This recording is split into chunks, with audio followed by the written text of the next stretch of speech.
Video kali ini kita akan belajar tentang lingkaran. Tujuan pembelajaran setelah mempelajari bab ini diharapkan kalian dapat pertama menerapkan teorema lingkaran dalam menyelesaikan permasalahan terkait, membuktikan teorema yang berhubungan dengan lingkaran, menemukan sifat-sifat garis singgung pada lingkaran, menemukan sifat-sifat segi empat kali busur. Untuk pengertiannya, lingkaran adalah tempat kedudukan titik-titik yang jaraknya sama dari suatu titik tertentu, yang itu disebut dengan pusat lingkaran. Jarak yang sama itu disebut dengan jari-jari. Jadi ini adalah kedudukan titik-titik tertentu pada satu titik yang berada di pusat. Ini pusatnya disebut dengan pusat lingkaran. Nah, jarak yang sama antara titik pusatnya dengan titik yang berada di sini itu disebut dengan jari-jari. Ruas garis yang menghubungkan pusat lingkaran dengan salah satu titik pada lingkaran juga disebut jari-jari. Daerah yang dibatasi oleh lingkaran disebut dengan daerah lingkaran. Jadi ini dibatasi dengan lingkaran disebut dengan daerah lingkaran.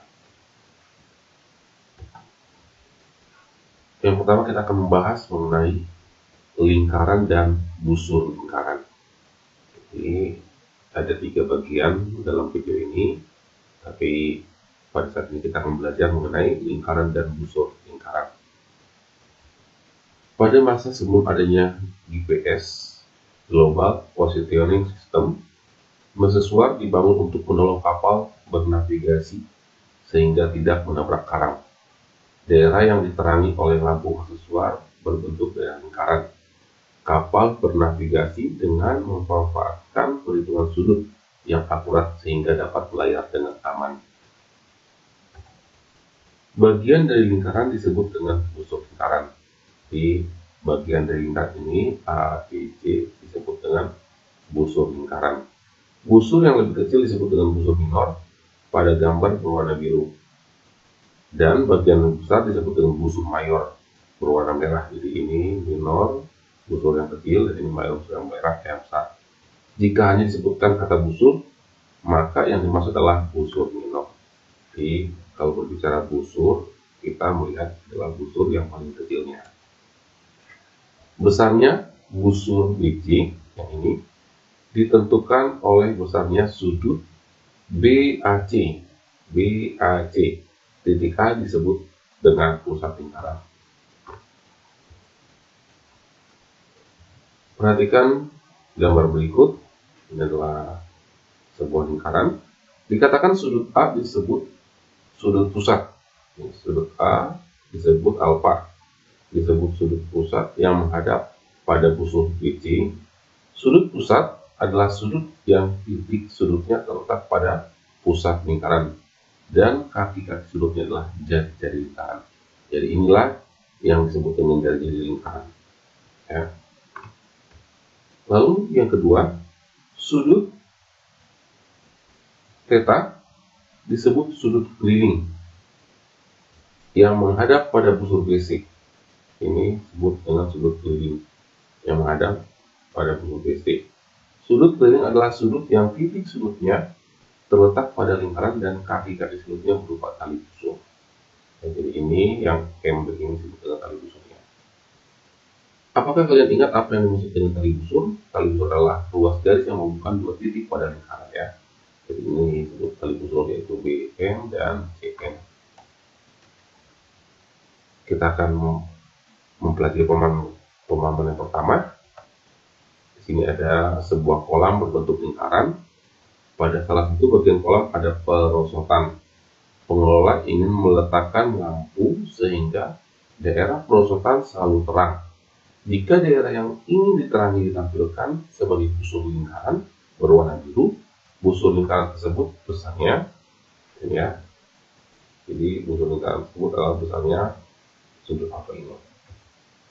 Setiap lampu yang diproduksi oleh pabrik dapat menyinari daerah dengan jarak tertentu dan sudut penyinaran tertentu, yaitu beta.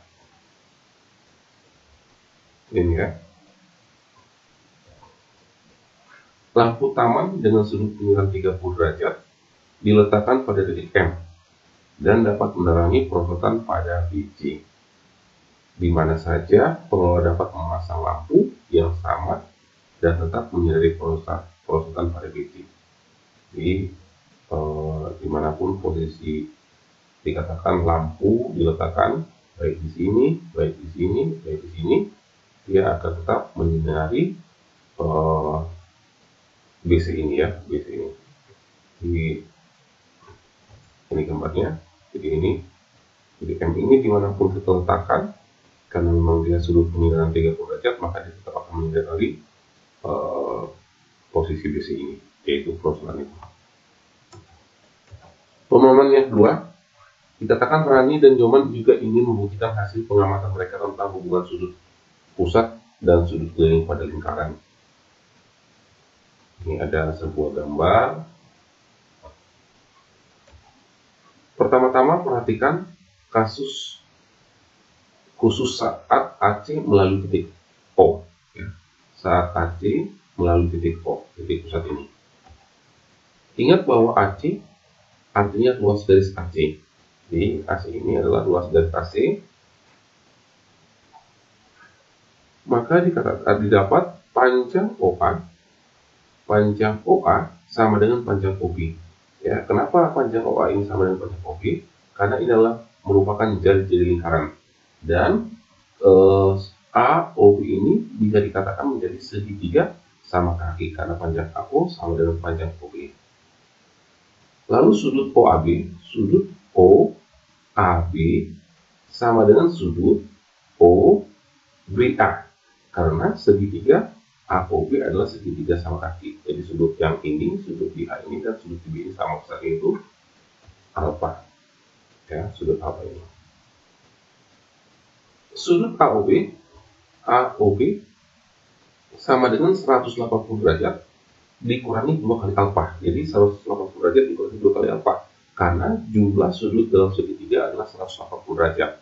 Jadi sudut AOB atau sudut O ini adalah 180 dikurangi 2 kali alfa.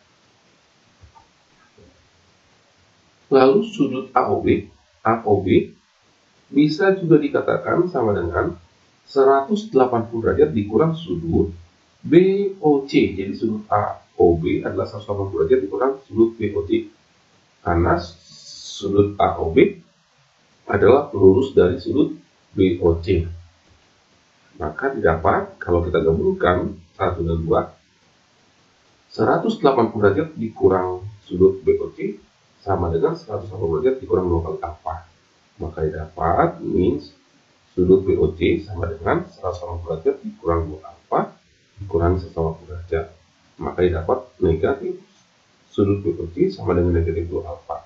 Maka sudut BOC sama dengan 2 kali alfa. Maka sudut B ini, beta ini sama dengan 2 kali sudut alfa ini. Lalu pemahaman yang ketiga, Rani dan Nyoman juga ingin membuktikan hasil pengamatan mereka tentang hubungan sudut pusat dan sudut keliling pada lingkaran. Ada segitiganya.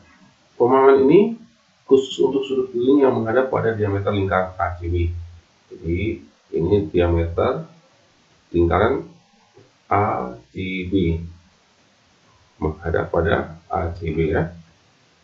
Pertama, gambar jari-jari PC. Gambar jari-jari PC sehingga APC dan BPC membentuk segitiga sama kaki. Kenapa segitiga sama kaki? Karena jari-jarinya sama ya. Jadi APC ini segitiga sama kaki karena ini dan ini sama. Lalu BPC ini juga sama kaki karena ini dan ini sama jari-jarinya. Lalu yang kedua, nyatakan besarnya sudut-sudut yang sama pada segitiga APC sebagai X dan besarnya sudut-sudut yang sama pada segitiga BPC sebagai Y. Jadi ini dikatakan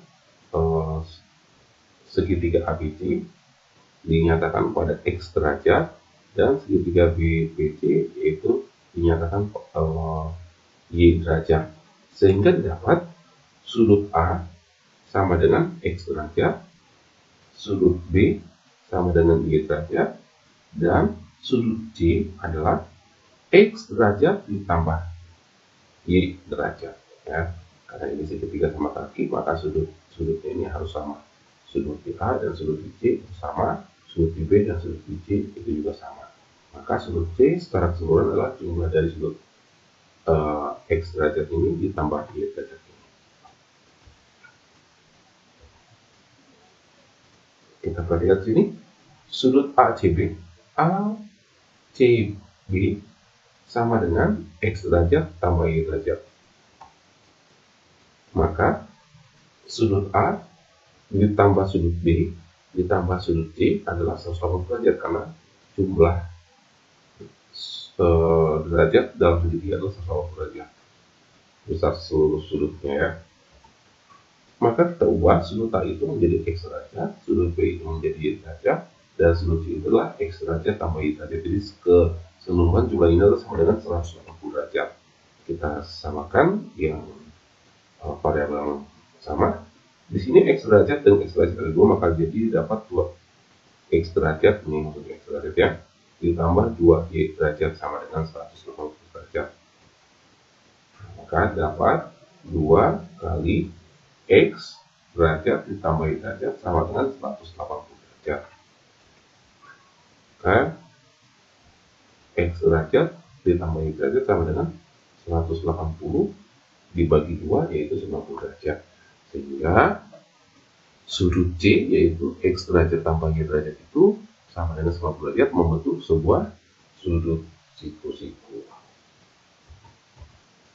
Sebagai rangkuman dalam pembahasan kita pada saat ini, yang pertama sifat-sifat sudut pada lingkaran. Sudut keliling yang menghadap pada busur yang sama, maka besarnya sama. Jadi sudut keliling yang menghadap pada busur yang sama, maka besarnya sama. Jadi ini busurnya adalah busur BC, maka sudut A dan sudut B besarnya pasti sama. Dimanapun posisinya besarnya sama. Lalu yang kedua, sudut pusat besarnya 2 kali sudut keliling yang menghadap pada busur yang sama. Jadi ini sudut pusatnya. Sudut pusat yaitu 2 kali pada sudut kelilingnya. Ya, jadi kalau ada soal nanti, kalau di sini diketahui 30, maka ini 60 karena 2 kali dari sudut kelilingnya. Lalu yang ketiga adalah sudut keliling yang menghadap pada diameter lingkaran adalah sudut siku-siku. Ya, jadi kalau kita misalkan posisinya kita ubah, maka ini tetap akan membentuk sudut siku-siku, ya. Mungkin sampai di sini video pembelajaran mengenai lingkaran bagian pertama. Terima kasih, semoga bermanfaat.